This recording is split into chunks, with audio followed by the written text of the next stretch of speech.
মুখ্যমন্ত্রী অধ্যাপক ডাক্তার মানিক সাহা বলেছেন, বন্দে মাতরম সঙ্গীত হল দেশপ্রেমের প্রতিধ্বনি এবং আমাদের জাতীয় চেতনা ও ঐক্যের প্রতীক।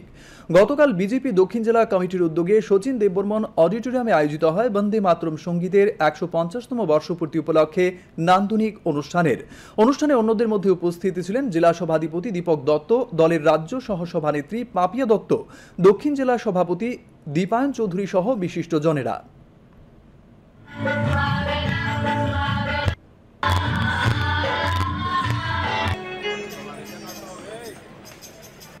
দেশের আন্দোলনে এই যে বন্দে মাতরম যে গানটি, তার যে গুরুত্ব আমরা কোনোদিন যেটা আমরা ভাবিনি, এটা মাননীয় প্রধানমন্ত্রী যে বারবার কি সুন্দরভাবে আমাদের স্মরণ করিয়ে দেন যে আমাদের যারা আগামী দিনের প্রজন্ম দেশভক্তির ভাবনা নিয়ে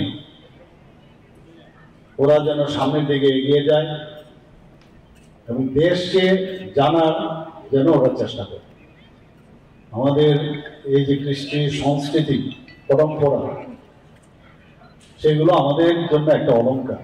সেই অলংকারকে আমাদের সবসময় সুরক্ষিত রাখতে হবে।